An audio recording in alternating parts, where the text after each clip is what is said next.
यात्रियों की बहुत सीमित होती थी 96 से पहले, 5,000 से नीचे या लगभग 5,000। वो संख्या 2012, 2011, 2012 में 6-6.5 लाख तक गई। और वो यात्रियों की संख्या बढ़ाने में जो सबसे अधिक महत्वपूर्ण योगदान, या यूँ कहें कि मेन योगदान जो है, वो भंडारों का ही रहा। तो भंडारों की मोटिवेशन से ही यात्रियों की संख्या बढ़ी, भंडारे भी बहुत बढ़े।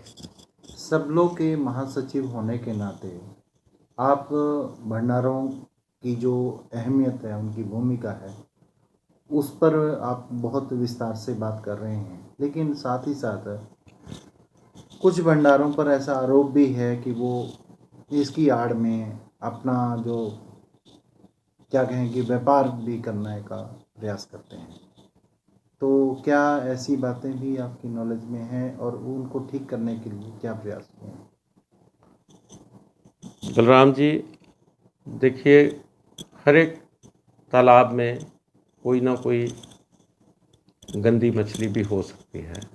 हम उसको ये नहीं कह सकते कि ऐसा यहाँ पे सब दूध के धुले हैं। हर एक संस्था में बहुत अलग अलग तरह के लोग होते हैं, कई विभिन्न प्रकार के लोग शामिल होते हैं जो उसके मेंबर बनते हैं। तो कोई गलत भी हो सकता है, लेकिन हम किसी भी प्रकार के गलत चलन को बढ़ावा नहीं देते हैं।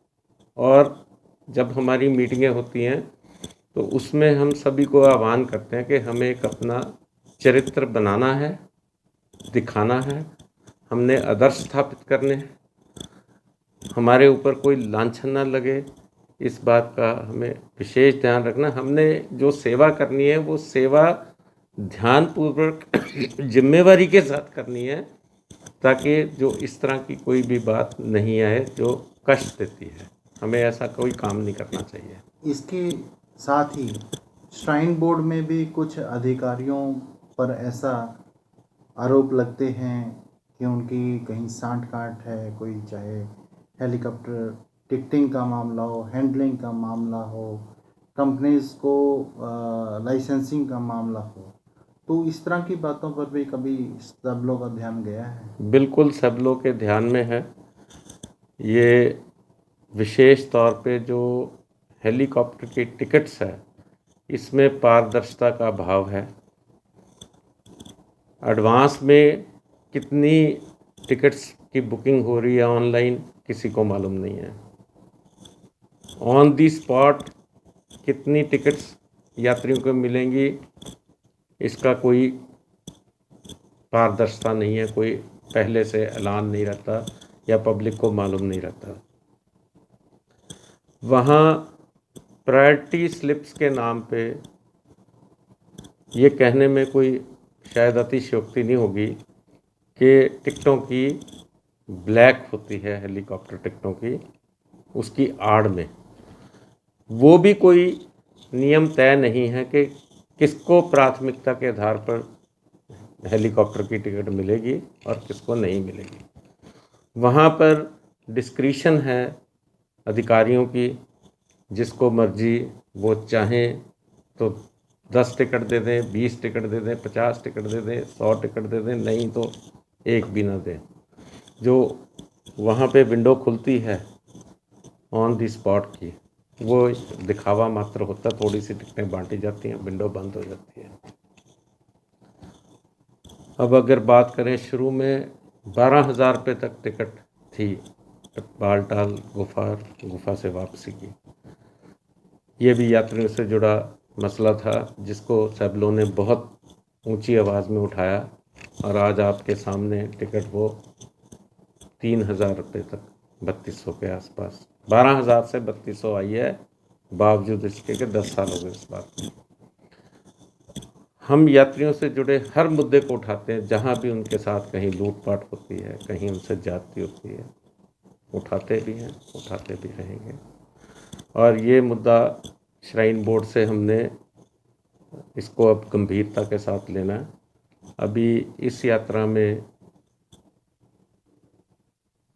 भी आपको मालूम है कि कोरोना की वजह से इस बार दुर्भाग्यपूर्ण वश ये यात्रा नहीं हो पाई। यहाँ तक कि सैबलों ने इस विषय पर मीटिंग भी की अपने सदस्यों की, और उस मीटिंग में सर्वसम्मति से पूरी चर्चा के बाद ये निर्णय लिया गया कि श्राइन बोर्ड को बोला जाए कि यात्रियों को सम्मिलित किए बगैर यात्रा करवाई जाए, और जो भोलेनाथ के भक्त यहाँ आके दर्शन करते हैं उनके दर्शन गुफा के, पवित्र गुफा के, भोलेनाथ जी के शिवलिंग के और आरती के दर्शन सीधे प्रसारण द्वारा टीवी के ऊपर घर बैठे दिखाया जाए, ताकि पूरी दुनिया के लोग, करोड़ों अरबों लोग उसका लाभ ले सकें। हम धन्यवादी हैं मुर्मू साहब के कि उन्होंने हमारी ये सुझाव और मांग मानी। यात्रा उन्होंने पहले मीटिंग में एक बार ऐलान भी कर दिया था कि हम नहीं करवाएंगे, फिर दोबारा विषय में चलता रहा, अफवाहें अटकलें चलती रही, लेकिन ये बात तो उन्होंने मान ही ली कि लाइव दर्शन, सीधा प्रसारण वहाँ के दर्शनों का और आरती का सुबह शाम शुरू किया। उसके लिए हम आभारी हैं, क्योंकि इससे पूरे विश्व के शिव भक्तों को बहुत बड़ा फ़ायदा हुआ है, अपने घर पे बैठ के अपनी आस्था पूरी कर पाए।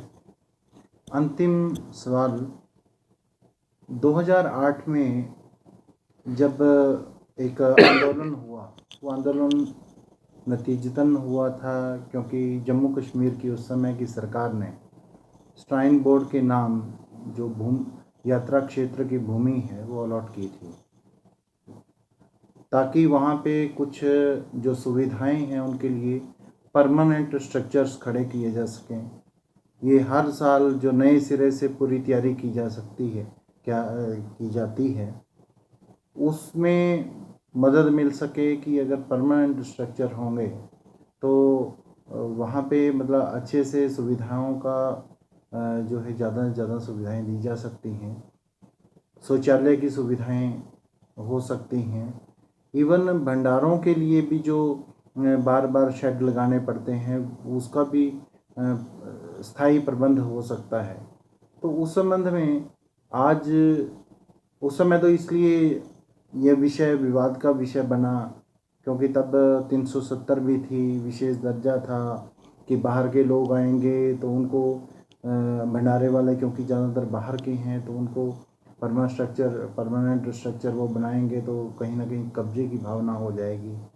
आज जब धारा 370 हट चुकी है तो कोई ज़्यादा बाधा नहीं है। केंद्र में जो सरकार है वो भी कहीं ना कहीं एक हिंदुत्व के विचार को आगे बढ़ाने वाली है।